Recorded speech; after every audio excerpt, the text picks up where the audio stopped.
चलो, तो आज हम लोग यहाँ पर इलेक्ट्रिसिटी का कुछ बेसिक कॉन्सेप्ट यहाँ पे सीखेंगे। और ये हमारा बोर्ड एग्जामिनेशन के लिए जो टॉपिक है बहुत ज़्यादा इम्पोर्टेंट है। ठीक है, तो आज हम लोग यहाँ पे न्यूमेरिकल अप्रोच करेंगे, लेकिन उससे पहले हम लोग यहाँ पे जो बेसिक फार्मूला होता है वो यहाँ पे हम लोग कवर कर लेते हैं। तो इसमें देखोगे तो सबसे पहले कुछ बेसिक्स फार्मूला होता है न्यूमेरिकल्स के लिए, हम लोग यहाँ पे कवर करेंगे। ठीक है, तो जैसे मान के चलो हमारे पास यहाँ पर क्या क्या फॉर्मूला मेन हो सकता है। एक फॉर्मूला हो सकता है पावर से रिलेटेड, फिर हमसे इसी में पूछा जाता है एनर्जी वाला फॉर्मूला, या कभी कभी इसी को वर्क डन भी कहा जाता है। ठीक है, साथ में हमारे पास इक्विवेलेंट रेजिस्टेंस यानी कि आर कैलकुलेट करना होगा। कभी कभी हमारे पास पोटेंशियल डिफरेंस यानी कि भी कैलकुलेट करना होगा। ठीक है, उसके साथ साथ जो करंट फ्लो करता है इलेक्ट्रिकल सर्किट में, ये भी हम लोग को कैलकुलेट करना होगा। ठीक है, लेकिन जब तक बेसिक फॉर्मूला हमारा कवर नहीं रहेगा तब तक हम लोग इस तरह के जो न्यूमेरिकल्स आता है बोर्ड एग्जामिनेशन में हम लोग नहीं बना पाएंगे। ठीक है, तो जैसे मान के चलो कभी कभी जो डायग्राम वाले जो क्वेश्चंस होते हैं, ये डायग्राम वाले भी क्वेश्चन तुम्हारा पूछा जा सकता है। लेकिन सबसे ज्यादा जरूरी ये है कि ये हमारे पास डायग्राम समटाइम्स दिया हुआ रहता है, और डायग्राम अगर नहीं भी दिया रहेगा तो लैंग्वेज पढ़ के हम लोग को कवर करना होगा। ठीक है, लेकिन इससे रिलेटेड क्या क्या फॉर्मूला है सबसे पहले देखोगे तो हमारे पास फॉर्मूला एक होता है ओम्स लॉ, जिसमें V is equal to I R. उसके साथ अगर मान लो R अगर टोटल निकालना है तो R1 plus R2 plus R3। अगर रेजिस्टेंसेस सीरीज में कनेक्टेड होगा तो R1 plus R2 plus R3 हम लोग लिखेंगे। ठीक है, और अगर मान लो रेजिस्टेंसेस अगर पैरेलल में कनेक्टेड होगा तो R1 plus R2 plus R3 नहीं लिखकर उसका रेसिप्रोकल ले लेंगे। ठीक है, यानी कि 1/R1 plus 1/R2 plus 1/R3। ठीक है, यानी तीन रेजिस्टेंस हमारे पास पैरेलल में कनेक्ट होगा। अगर यहाँ पे देखोगे हमारे पास R1, R2 और R3 तीनों रेजिस्टेंस का कॉम्बिनेशन कैसा है? पैरेलल कॉम्बिनेशन है। ठीक है, कैसा कॉम्बिनेशन है? पैरेलल है। ठीक है, यहाँ तक क्लियर है।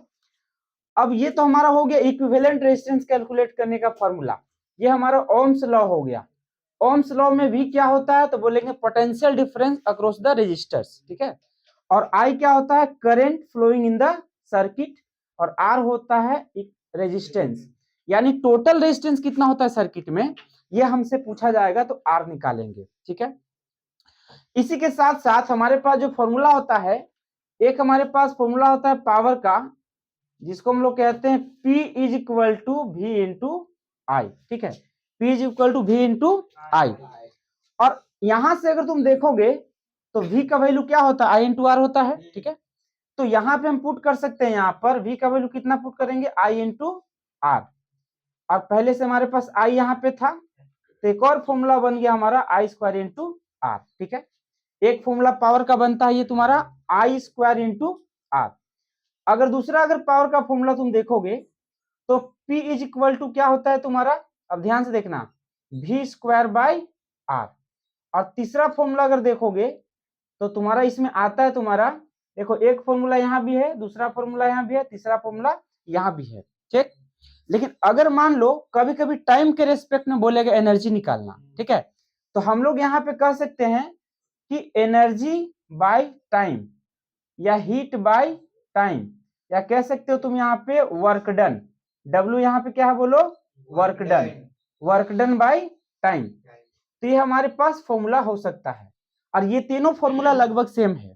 ठीक है, यहाँ पर यानी rate of change of energy या rate of doing work with respect to time, ये तुम्हारा पावर होगा।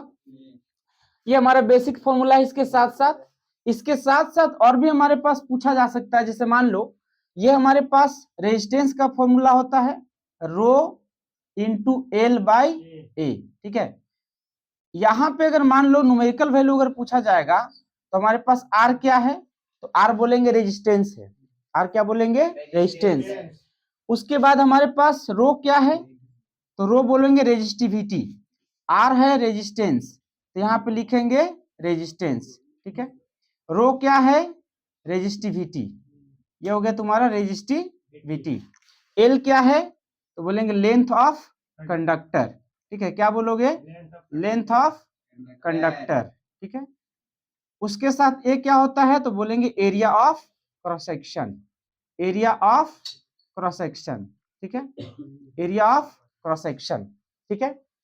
एरिया ऑफ क्रॉस सेक्शन का मतलब क्या है, अगर मान लो सिलिंड्रिकल कंडक्टर है, ठीक है, अगर कंडक्टर कैसा है, सिलिंड्रिकल है, तो सिलिंड्रिकल कंडक्टर के केस में जो एरिया ऑफ क्रॉस सेक्शन होगा वो कैसा होगा तो बोलेंगे सर्कुलर होगा।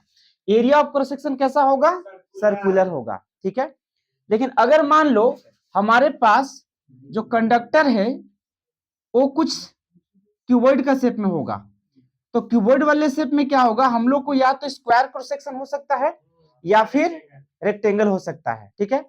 तो जिस तरह का हमारा क्रॉस सेक्शन होगा उसका एरिया हम लोग कैलकुलेट करेंगे। फॉर एग्जांपल अगर क्रॉस सेक्शन हमारा रेक्टेंगल वाला है तो एरिया कैसे निकालेंगे, लेंथ इनटू ब्रेथ करोगे, ठीक है। लेकिन अगर एरिया तुम्हारे पास सर्कुलर होगा तो कैसे निकालोगे, पाई आर स्क्वायर से निकालोगे। यहां तक सबको क्लियर है, ठीक। और सबका साथ साथ हम लोग को ध्यान क्या देना है, सबका एसआई यूनिट हमको पता होना चाहिए, ठीक, क्योंकि एमसीक्यू जो सवाल यहाँ पे आएगा उसमें सबका एसआई यूनिट पूछा जाता है।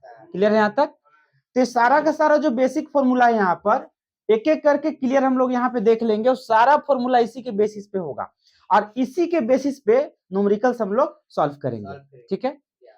तो टोटल फॉर्मूला ये हो गया, इसके अलावा कुछ और भी बेसिक फॉर्मूला होता है, हम लोग सारा फॉर्मूला को एक ही साथ यहाँ पे कवर करेंगे, ठीक है। जैसे मान लो एक हमारे पास चार्ज का फॉर्मूला होता है, किसी को याद है चार्ज का formula, Q is equal to N E, Q is equal to क्या होता है, एन ई। यहाँ तक क्लियर है। Q यहाँ पे क्या है, चार्ज, Q क्या है यहाँ पर, चार्ज।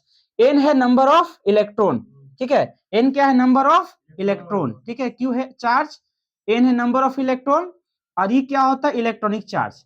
इलेक्ट्रॉनिक चार्ज का जो वैल्यू होता है तुम्हारा वो 1.6 इंटू 10⁻⁻19 कूलम, ठीक है। ये हमारे पास एक फॉर्मूला होता है। एक और हमारे पास बेसिक फॉर्मूला होता है Q is equal to I into T, Q is equal to I into T, ठीक है। Q यहाँ पे चार्ज है। अगर ये दोनों फॉर्मूला के रिलेट करोगे तो रिलेट करने के बाद क्या समझ में आता है, Q LHS में भी है, यहाँ भी Q LHS में है, यानी LHS इक्वल तो RHS भी इक्वल होगा। तो यहां से एक और फॉर्मूला हम लोग ड्रॉ कर सकते हैं, NE is equal to IT, N is equal to क्या करेंगे, IT।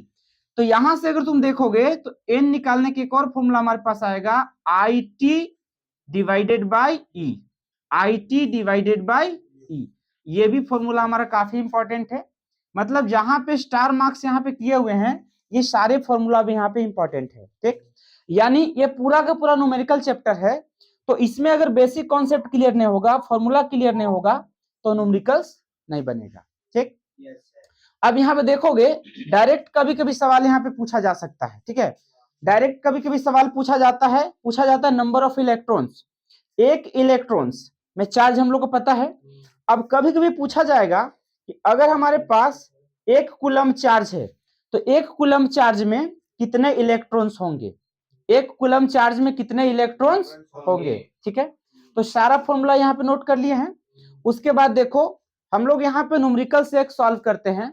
जैसे मान लो बेसिक्स फॉर्मूला हमारे पास जो दिया गया है उस पर डायरेक्ट एमसीक्यू आ सकता है। जैसे ध्यान से देखना, जो बेसिक्स फॉर्मूला है उसमें ध्यान से यहाँ पे देखना। जैसे मान लो पूछा जाता है कि एक कूलम चार्ज में, एक कूलम चार्ज में कितने इलेक्ट्रॉन होंगे, एक कूलम चार्ज में कितने इलेक्ट्रॉन होंगे, ठीक है। ये वैल्यू हमको याद भी होना चाहिए, ठीक है। तो हम लोग के पास फॉर्मूला क्या पता है, Q is equal to N E, ठीक है, Q is equal to N E. तो यहां से N इज इक्वल टू क्या हो जाएगा, तो Q by e, Q by e हो जाएगा। अब Q का वैल्यू कितना कूलम है बोलो, 1 कूलम। E का वैल्यू कितना है बोलो, 1.6 इंटू 10⁻⁻19 होगा ना। अब देखो पॉइंट हटाओगे तो ऊपर में 0 चला जाएगा, ये तुम्हारा 16 हो गया। अब -19 है तो ऊपर में क्या हो जाएगा बोलो, 10⁻+19। क्लियर है यहाँ तक। अब ध्यान से देखना, ये हमारे पास जो वैल्यू है 10, ये 19 को हम लोग ब्रेक करके लिखते हैं, एक जीरो यहाँ पर लिखोगे तो 10 रेज टू द पावर कितना आ जाएगा 18। अब 16 डिवाइड में होगा। क्लियर है यहाँ तक? अब देखो ये हमारे पास जो वैल्यू आ रहा है तुम्हारा वो 4 से कटेगा 4 बार में, ये 4 से कटेगा कितना बार में बोलो 25 बार में, यानी 25 बाई कितना हो गया 4 और 10 का पावर कितना है बोलो 18।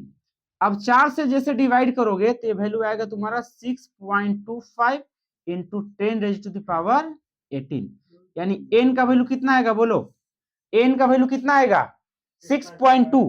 अप्रोक्सीमेटली कभी कभी ना 6 भी लिखा हो सकता है, ठीक है, लेकिन एग्जैक्ट वैल्यू हमारा कितना आ रहा है बोलो 6.25 into 10 raise to the power 18। 8 नहीं है 18 है, ठीक है, ये हमारा क्या है 18 है। क्लियर है यहाँ तक? तो एमसीक्यू वाले सवाल भी हो सकता है, कभी कभी कैलकुलेट करना भी आ सकता है। ठीक, चलो सबको फॉर्मूला यहाँ तक कवर एकदम हो चुका है। अब हम लोग यहाँ पे जो इंपॉर्टेंट सिलेक्टेड यहाँ पे जो क्वेश्चंस है उसको हम लोग यहाँ पे डिस्कस करेंगे। ध्यान से यहाँ पे देखना, ये हमारे पास जो न्यूमेरिकल्स है उसको यहाँ पे पढ़ लो। सबसे पहले हमारे पास पूछा गया है क्वेश्चन में, यहाँ पे पूछा गया है कि देख लो एक हमारे पास सर्किट गिवन है। ठीक, देखो सबसे पहले सॉल्व करने से पहले हम लोग यहाँ पे क्या करते हैं क्वेश्चन को पढ़ेंगे, उसके बाद ड्रॉ करेंगे कि आखिर गिवन डेटा हमारे पास क्या है। सबसे पहले पूछा है calculate the current flowing through the each of the resistors. ठीक है, ये हमारे पास सर्किट दिया गया है, ये जो हमारा फर्स्ट क्वेश्चन है उसका सर्किट गिवन है। तो देखोगे R1 का वैल्यू कितना है 5 ओम, R2 का वैल्यू 10 ओम, R3 का वैल्यू 15 ओम। क्लियर है यहाँ तक? और इसमें अगर सर्किट का अगर टोटल अगर देखोगे पोटेंशियल डिफरेंस तो कितना है 15 वोल्ट का बैटरी है, 15 वोल्ट का बैटरी है। ठीक है, अब हमसे निकालना क्या है बोलो, करंट निकालना है। टोटल करंट सबसे पहले निकाल सकते हो और डायरेक्टली भी यहाँ पे अलग अलग करंट हम लोग निकाल सकते हैं। एक बात यहाँ पे हम लोग को नोट करके समझ में आना चाहिए और ये बात एकदम बेसिक होना चाहिए। ठीक है, जैसे पहला नोट पॉइंट क्या हमारे पास होना चाहिए कि अगर मान लो सीरीज कॉम्बिनेशन है, ठीक है, कैसा कॉम्बिनेशन सीरीज, तो इसमें तुम्हारा सेम करंट होगा। करंट कैसा होगा बोलो सेम होगा। और जब करंट जब तुम्हारा सेम होता है तो पोटेंशियल डिफरेंस क्या हो जाएगा बोलो अलग होगा।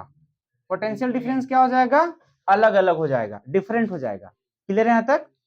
और दूसरा नोट पॉइंट हम लोग को क्या पता होना चाहिए कि अगर मान लो तुम्हारा पैरेलल कॉम्बिनेशन है, कैसा कॉम्बिनेशन है पैरेलल कॉम्बिनेशन है, ठीक है, तो इस केस में हमारे पास सेम क्या होगा पोटेंशियल डिफरेंस। पैरेलल के केस में क्या होगा सेम पोटेंशियल डिफरेंस होगा ना। ये हमारे पास पीडी क्या है पोटेंशियल डिफरेंस, तो यहाँ पे करंट क्या होगा अलग अलग हो जाएगा, मतलब डिफरेंट ना, ये हमारे पास करंट क्या हो जाएगा अलग अलग हो जाएगा। यहाँ तक क्लियर है? यानी अगर ये नोट पॉइंट तुमको ध्यान में है इसका मतलब क्या है कि हम लोग का न्यूमेरिकल्स भी बनेगा और साथ साथ में जो एमसीक्यू अप्रोच है वो भी हमारा कवर हो जाएगा। ये कॉम्बिनेशन कैसा है देख के बता सकते हो, पैरेलल कॉम्बिनेशन है।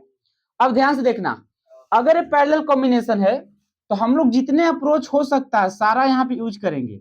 अगर हम लोग को निकालना है इक्विवेलेंट, ठीक है, क्या निकालना है बोलो इक्विवेलेंट रेजिस्टेंस, तो फॉर्मूला क्या होता है 1/R1 plus 1/R2 plus 1/R3। Clear है यहाँ तक? अब देखोगे यहाँ पे 1/R निकालना है, R1 का वैल्यू कितना गिवन है 5, R2 का 10 और R3 का 15। ठीक है, यहाँ सारे वैल्यू पुट कर दो, 1 बाई कितना हो गया 5, 1 बाई कितना हो गया बोलो 10 और यहाँ पे 1 बाई कितना हो गया 1/15। तो अब एलसीएम कितना आएगा 5, 10 और 15 का एलसीएम लेना होगा ना, तो रफ में कैलकुलेट कर सकते हो 5, 10 और 15, 5 का टेबल में कटेगा बोलो तो एलसीएम कितना आ जाएगा 30, एलसीएम कितना आएगा बोलो 30, तो यहाँ पे ले लेंगे 30। यहाँ तक कोई दिक्कत है? देखो 5 से डिवाइड करेंगे 30 में कितना बार में आएगा बोलो 6 बार में आएगा, तो 6 लिखोगे। 10 से डिवाइड करो 30 में कितना बार में कटेगा 3 बार में, तो 3 लिखोगे। 15 से डिवाइड करो कितना बार में कटेगा 2 बार में, तो यहाँ पे क्या लिखोगे 2 लिखोगे। क्लियर है यहाँ तक? यानी ऊपर का वैल्यू तुम्हारा कितना हो गया 6, 3, 9, 2, 11, 11/23, यानी आर का वैल्यू तुम क्रॉस कर दोगे यहाँ पर तो कितना आ जाएगा बोलो 30/11 ओम। इसको तुम पॉइंट में भी लिख सकते हो, कितना बार में कटेगा 2 बार में कटेगा और 7 बार में कटेगा। क्लियर है यहाँ पे 2.7 ओम। लगभग में इसका जो वैल्यू आएगा वो कितना आएगा 2.7 ओम। यहाँ तक क्लियर है एकदम, कोई दिक्कत है किसी को? ये तो हमारे पास पैरेलल कॉम्बिनेशन हो गया। अगर सीरीज रहता तो 5, 10, 15 और 15, 30 डायरेक्ट हो जाता। और हम लोग को ये बात समझ में आना चाहिए कि पैरेलल कॉम्बिनेशन में जो टोटल रेजिस्टेंस होता है वो मिनिमम होता है। क्या होता है? मिनिमम।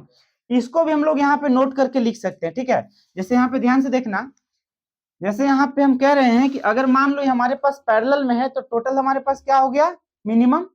तो यहाँ पे तुम एक और नोट पॉइंट करके लिख सकते हो कि अगर तुम्हारे पास ये पैरेलल कॉम्बिनेशन है, ठीक है, कैसा कॉम्बिनेशन बोलो? Parallel combination. तो इसमें क्या होता है बोलो? मिनिमम। इसमें क्या हो जाएगा? Minimum. R equivalent parallel combination, ठीक है, parallel combination minimum resistance, minimum resistance, यानी जो इक्विवेलेंट रेजिस्टेंस होगा वो मिनिमम होगा।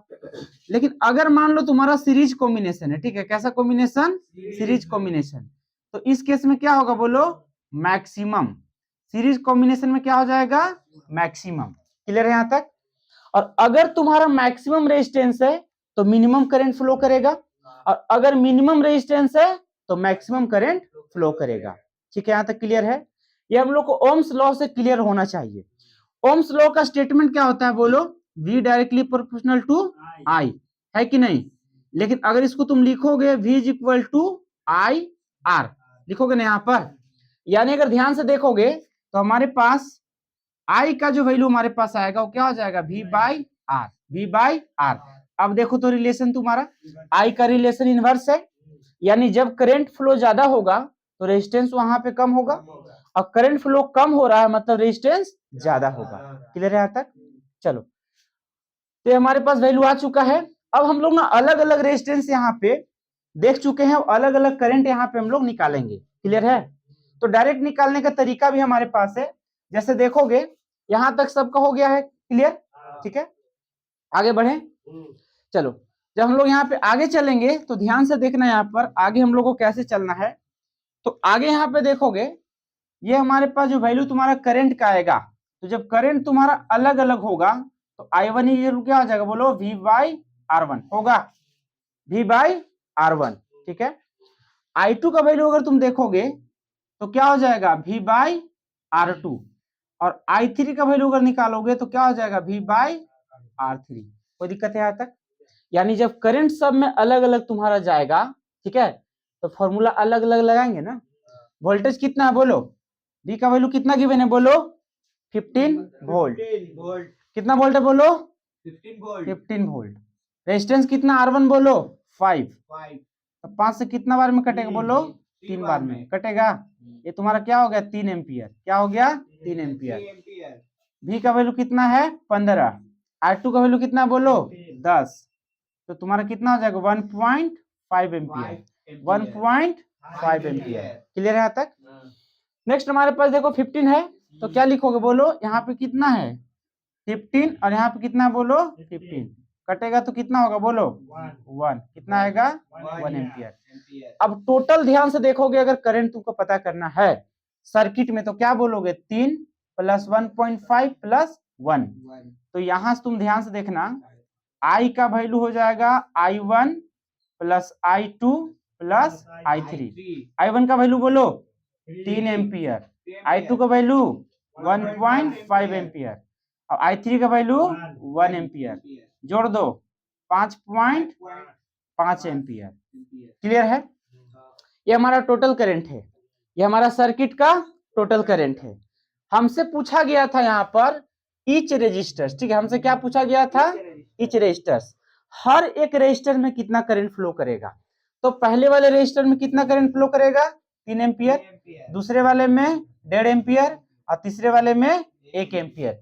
एक बात यहाँ पे ध्यान से देखना, ये अगर तुम्हारे पास जो वैल्यू देख रहे हो यहाँ पर ध्यान से देखना एकदम, ठीक है, एकदम ध्यान से देखना, समझ में आ जाएगा।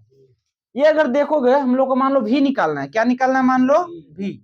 तो V क्या हो सकता है? I1 R1। चेक कर लेते हैं हम लोग। अगर तुम्हारा न्यूमेरिकल कॉन्सेप्ट सही है तो चेक करोगे तो सही आना चाहिए, ठीक।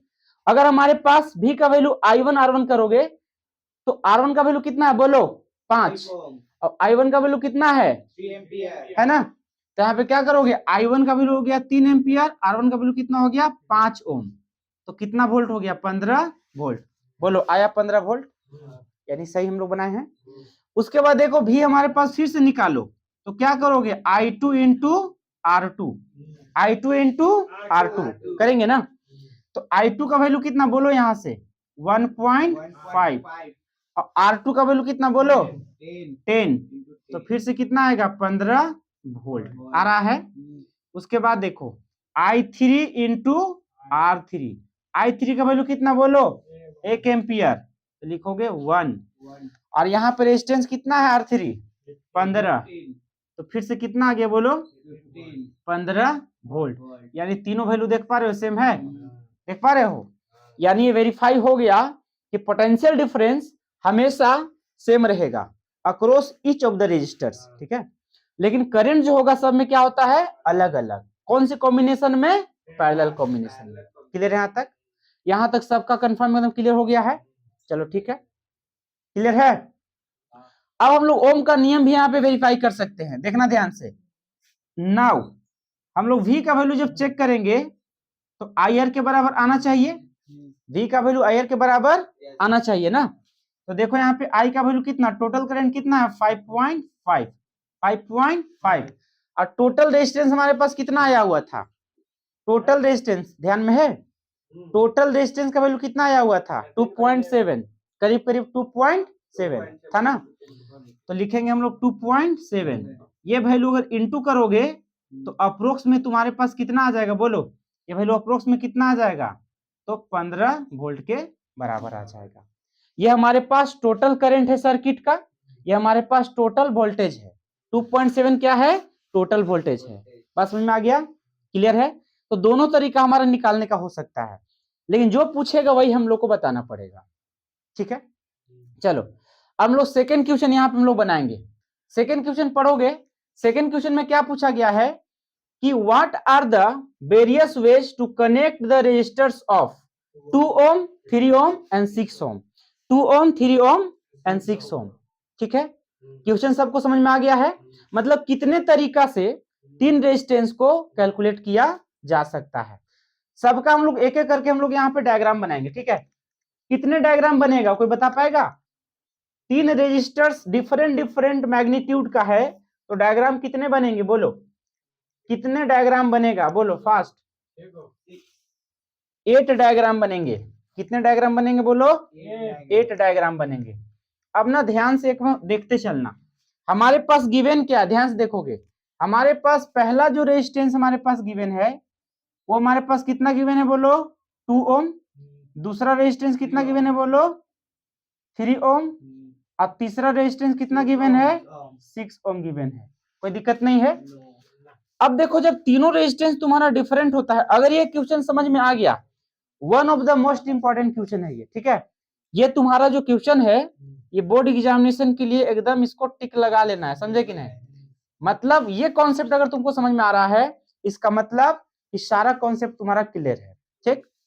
अब सबका डायग्राम हम लोग यहाँ पे बनाएंगे, रेजिस्टर्स सबको पता चल गया है। अब ध्यान से देखो हम लोग टोटल यहाँ पे डायग्राम जब शो करेंगे तो पहला कॉम्बिनेशन कैसा होगा, तो पहला कॉम्बिनेशन ध्यान से देखना, ये हमारे पास पहला कॉम्बिनेशन में क्या होगा ध्यान से देखना, all are connected in series, all are connected in series, कोई दिक्कत है, all are connected in series, यानी 2 ओम यहाँ पे रखोगे, 3 ओम यहाँ पे रखोगे और 6 ओम यहाँ पे रखोगे, कोई दिक्कत नहीं है। दूसरा कॉम्बिनेशन देखो, तो लिखेंगे हम लोग यहाँ पे तीनों कैसे कनेक्ट होगा बोलो पैरेलल में, तीनों कैसे कनेक्ट होगा पैरेलल में, तो हम लोग यहाँ पे कनेक्ट कर देंगे इस प्रकार से, ये हमारे पास पैरेलल कॉम्बिनेशन हो गया। बाकी हम लोग को जो भी यहाँ पे कनेक्ट करना है इस प्रकार से कनेक्ट कर दोगे, बैटरी है सर्किट में करंट फ्लो करेगा, एमीटर है सारा सर्किट में लगा दोगे। लेकिन हमारे पास कनेक्शन का तरीका क्या बोलो 2 ओम 3 ओम और 6 ओम, 2 तरीका यहाँ तक है। तीसरा तरीका देखो, तीसरा तरीका में तुम्हारा क्या होता है कि हम लोग यहाँ पे एक को हम लोग सीरीज में अलग से रखेंगे और बाकी 2 को हम लोग कैसे रखेंगे बोलो पैरेलल में, और यही डायग्राम तुम्हारा रिपीट करेगा 4 और 5 में, ये डायग्राम तुम्हारा 3 बार रिपीट करेगा। क्लियर है यहाँ तक। 3 बार, एकदम ध्यान से देखते जाना क्योंकि ये बहुत ज्यादा इंपॉर्टेंट है। ये हम लोग देखेंगे 3 तरीका से कैसे रिपीट करेगा, हम लोग यहाँ पे कवर करेंगे। जैसे देखो, अगर यहाँ पे तुम 2 ओम को रखोगे तो बाकी बचा हुआ यहाँ पे आएगा 3 ओम और 6 ओम। क्लियर यहाँ तक? अगर 2 ओम यहाँ पे रखोगे तो 3 ओम 6 ओम, 6 ओम ऊपर में 3 ओम नीचे, कहीं पे भी लगा दो, ऊपर नीचे से मतलब नहीं है, बल्कि तुम्हारा सर्किट से मतलब है। ठीक है, अगर तुम यहाँ पे 3 ओम रखोगे तो यहाँ पे तुम्हारा 2 ओम प्लस कितना आ जाएगा, यहाँ पर 6 ओम। अगर इसमें तुम 6 ओम रखोगे तो यहाँ पे कितना आएगा 2 ओम, और यहाँ पे कितना आएगा 3 ओम। टोटल कितना कॉम्बिनेशन बन चुका है? 5 बन चुका है, और कितना बनेगा? 3 बनेगा। देखो यहाँ पर एक और हमारे पास तरीका क्या है, एक तरीका हमारा ऐसा है कि 2 को पहले सीरीज में रख लो। ठीक है, अब तक हम लोग जो यहाँ पे ड्रॉ कर रहे थे उसमें 2 को हम लोग पैरेलल में रहे थे, किसी भी 2 को पैरेलल में, और तीसरे वाले को सीरीज, किसी भी 2 पैरेलल, तीसरे वाले को सीरीज। ठीक है, अब जो हम लोग यहाँ पे देखेंगे, किसी भी 2 को हम लोग क्या करेंगे, सबसे पहले बोलो सीरीज में। क्या करेंगे? बोलो सीरीज में। उसके बाद तीसरा को क्या करना है? पैरेलल। ठीक है, फिर डायग्राम तुम्हारा सेम बनेगा, इस प्रकार से डायग्राम फिर बना लोगे ऐसे। तो यहाँ पे तुम्हारा क्या आ जाएगा, मान लो इस बार आ गया तुम्हारा 3 ओम, कितना आ गया बोलो 3 ओम, यहाँ पे कितना आ जाएगा 6 ओम, यहाँ पे क्या आ जाएगा बोलो 2 ओम। ठीक है यहाँ तक? उसके बाद देखो फिर से सेम डायग्राम तुम्हारा रिपीट करेगा। 2 को हम लोग कैसे कंबाइन करेंगे? सीरीज में। बाकी तीसरे को कैसे करेंगे? पैरेलल में। ठीक है, तो यहाँ पे हमारा कितना आ जाएगा बोलो 3 ओम, कितना आ जाएगा 3 ओम, तो यहाँ पे कितना आएगा 2 ओम, यहाँ पे कितना आएगा 6 ओम। ये बात समझ में आ गया? ठीक है यहाँ तक? यानी टोटल 8 डायग्राम। ध्यान रखना है कि अगर तीनों रजिस्टर्स अगर अलग अलग दिया हुआ है तो कितने डायग्राम बनेंगे? 8 डायग्राम बनेगा। एक डायग्राम जब सारे कनेक्टेड होंगे सीरीज में, एक डायग्राम जब सारे कनेक्टेड होंगे पैरेलल में, और 3 डायग्राम तुम्हारा बनेगा जब हम लोग पैरेलल में 2 को पहले ले लेंगे, उसके बाद तीसरे को सीरीज में। क्लियर है? अब फिर 3 डायग्राम हमारे पास देखोगे कैसे बनता है, जब किसी भी 2 को हम लोग कैसे कनेक्ट कर लेंगे सीरीज में, और थर्ड वाले को कैसे कनेक्ट करोगे? पैरेलल में। यहाँ तक क्लियर है?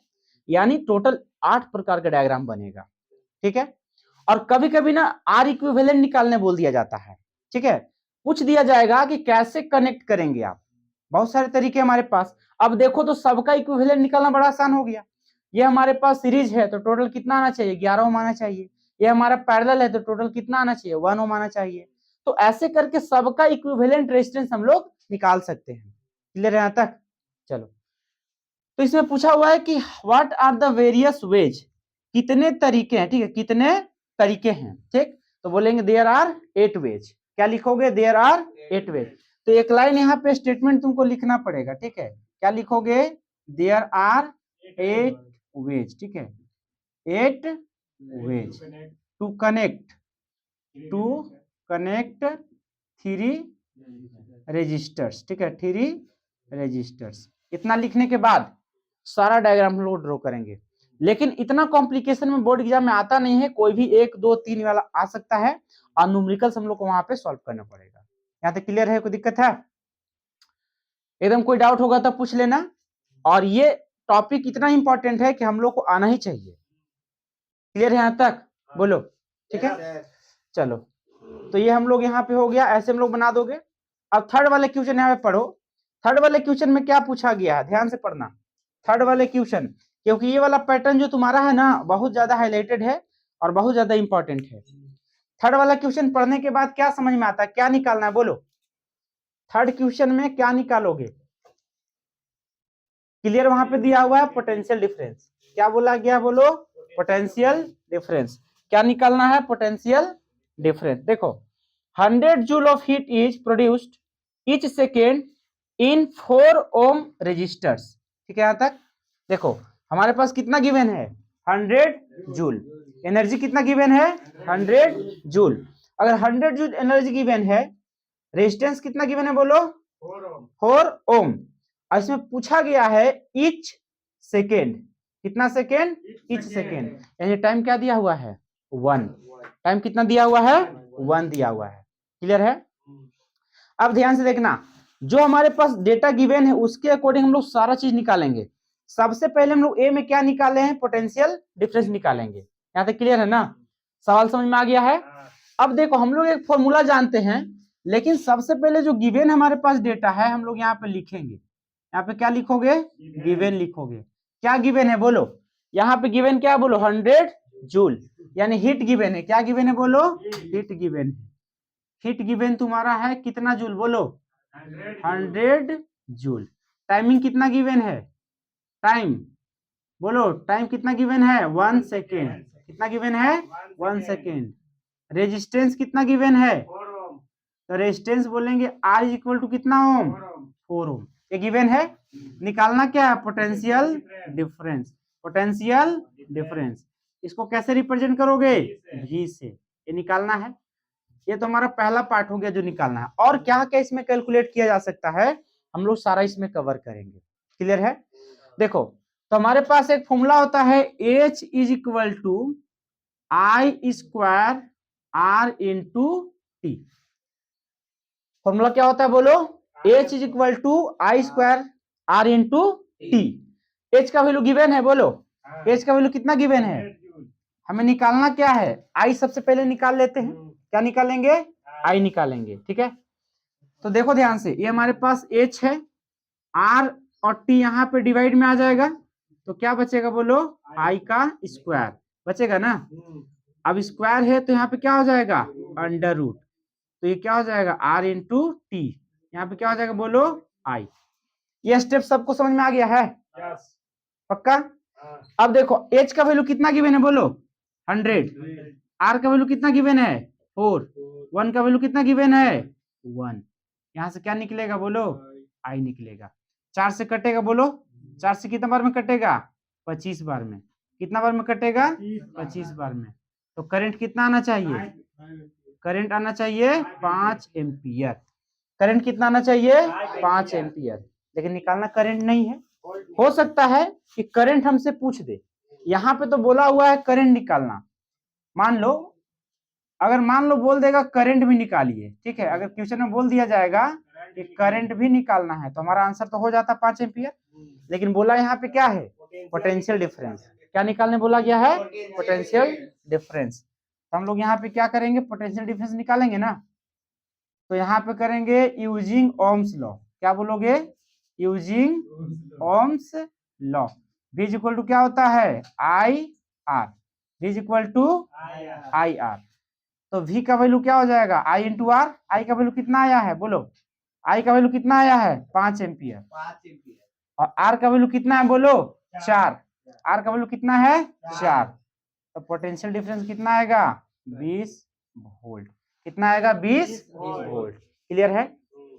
लेकिन अगर मान लो हमसे बोलेगा पावर निकालिए, ध्यान से देखना, हम तीसरा पार्ट भी दिखा दे रहे हैं। अगर तुमसे बोलेगा पावर निकालना है, क्या निकालना है? पावर। अब पावर क्या होता है? P ना। तो P क्या होता है? एनर्जी बाई टाइम या हीट बाई टाइम। क्या होता है बोलो? Heat by time. हीट कितना है? 100। टाइम कितना है? 1। यानी इस स्थिति में तुम्हारे पास उतना ही वाट रह जाएगा। पावर कितना हो गया? 100 वाट। पावर कितना हो गया? 100 वाट। क्लियर है? यानी इसमें क्या क्या निकाला जा सकता है? पोटेंशियल डिफरेंस, इलेक्ट्रिकल करंट और पावर। इतना चीज इसमें निकाला जा सकता है। कोई दिक्कत है? नहीं। और कभी कभी इसमें क्या होता है ना, डे दे दिया जाता है। ठीक है, कभी कभी क्या दिया जाएगा? डे दिया जाएगा। मतलब तुमको 28 दिन का निकालना है, 25 दिन का निकालना है, 30 दिन का निकालना है, 1 महीने का निकालना है। ठीक है, जैसे मान लो इसी में अगर तुमसे अगर पूछ दिया जाए कि अगर तुम्हारा करंट इतना फ्लो कर रहा है, ठीक है, करंट इतना फ्लो कर रहा है, तो तुमसे बोल दिया जाएगा क्वेश्चन में कि लीप ईयर का निकालिए, बोलेगा ना लीप ईयर।